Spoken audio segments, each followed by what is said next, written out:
Nolan Ryan's name struck fear into batters for the over quarter century in which he pitched. His 7 no-hitters and 5,714 strikeouts are record marks that most likely will never be touched due to the way baseball is played today.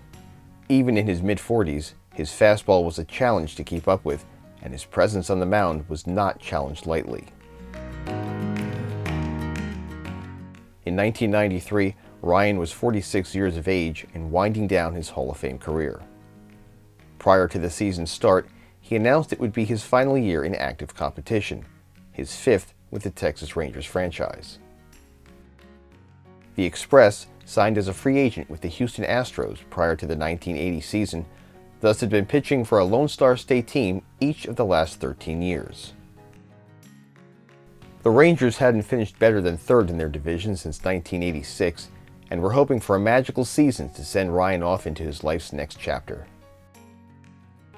On April 9, Nolan pitched 6 innings of 1-run ball and picked up his first win of the year as the Rangers defeated the Red Sox by a score of 3-1. Following a less than stellar performance resulting in a loss to the Orioles in his next start on April 14, he had minor arthroscopic surgery on his knee to remove cartilage and would miss action for the next 22 days.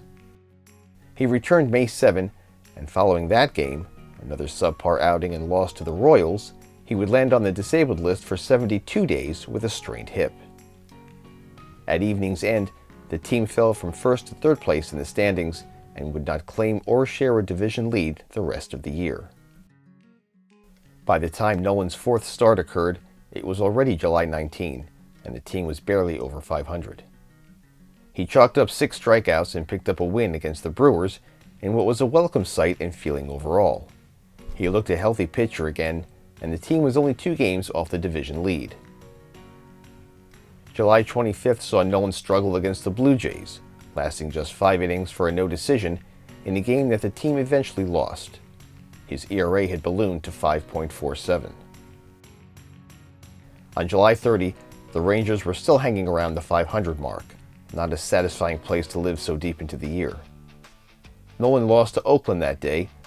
The box score reads he went 6 innings plus, for he was relieved in the 7th with the bases loaded and no one out. All those runners eventually scored, the runs charged to number 34. He was walking as many as he was striking out, and giving up close to over 1 hit per inning. August 4, 1993 in Arlington is still known more for a couple of hits Nolan punched in himself. In the top half of the 3rd, Chicago's Robin Ventura strolled to the plate with his team leading 2-0. The bases were empty and the first out had already been recorded. The 3rd baseman, in his 6th year in the Bigs, all but the White Sox, had already gotten a hit and RBI in his first plate appearance. On the first pitch this time around, Ryan plunked Ventura in the ribs. It was the only batter he would hit all season. Ryan recorded 12 hit batters in 1992, but many believe there was a feud that had been brewing between these 2 clubs for a number of years, and this action was part of the ongoing narrative. Robin did not take too kindly to the pitcher's action and promptly charged the mound.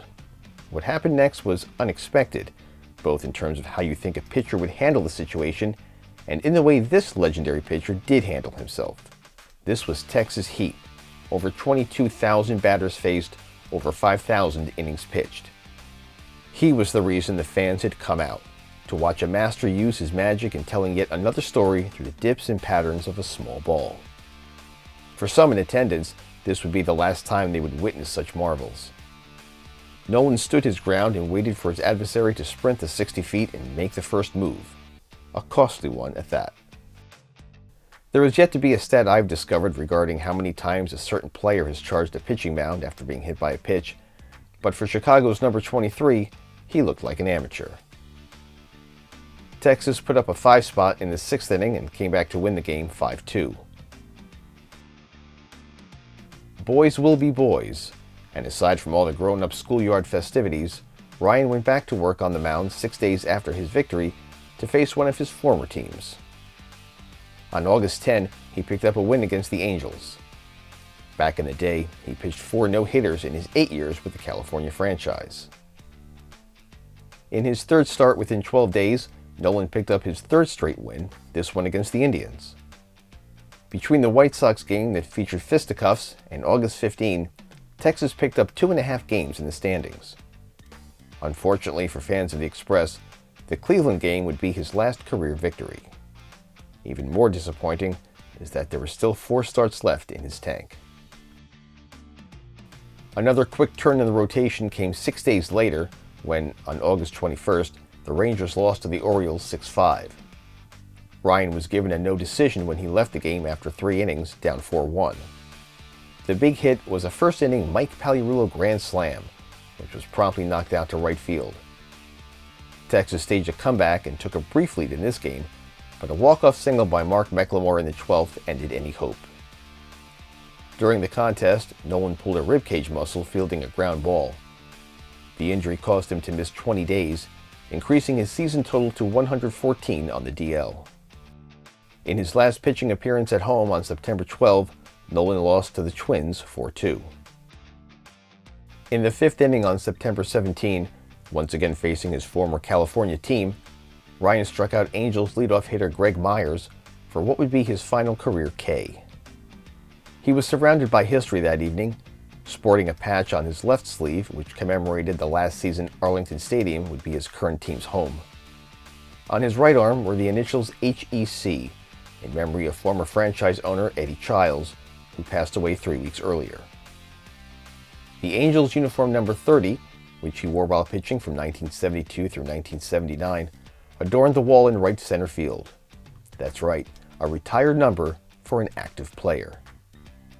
Before he threw a pitch to start the bottom of the 8th, first-year manager Kevin Kennedy removed the pitcher to a rousing ovation of 60,000.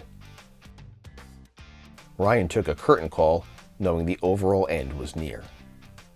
Actually, there was to be one more start before the coda, as Nolan took the mound on September 22, a Wednesday evening against the Mariners in the Kingdome.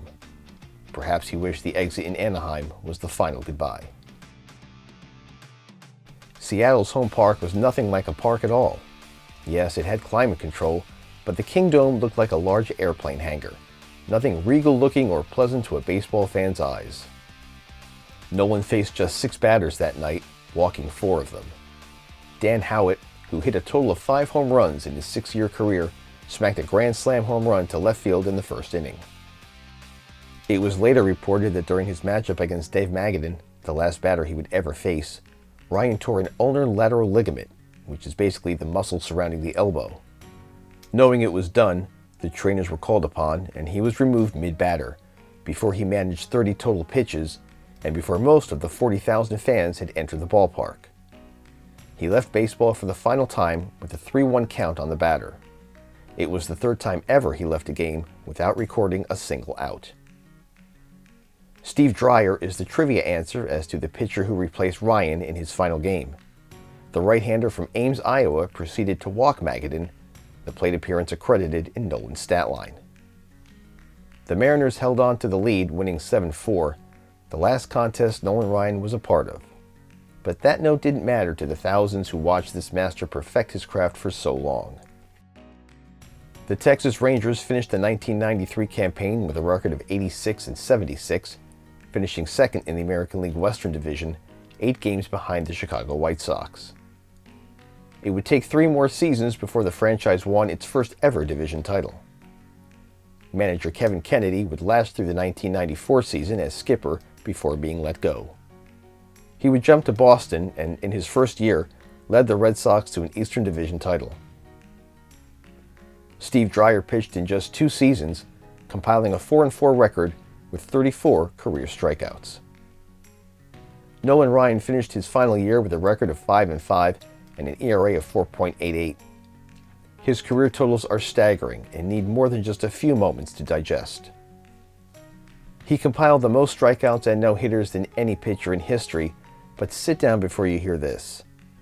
He also threw 12 one-hitters and 18 two-hitters. Also amassed with 324 victories, a World Series championship, and 8 All-Star selections. He led the league in strikeouts 11 times, shutouts 3 times, and won an ERA title twice. Nolan struck out at least 10 batters in 28% of his starts, and had 18 games with at least 15 strikeouts. He was selected as part of the All-Century team in 1999. He holds the record with his jersey number retired by 3 franchises. Not a bad resume. Best of all, his plaque shines bright in Cooperstown, 1,700 miles away from the Texas home that is still proud of their son.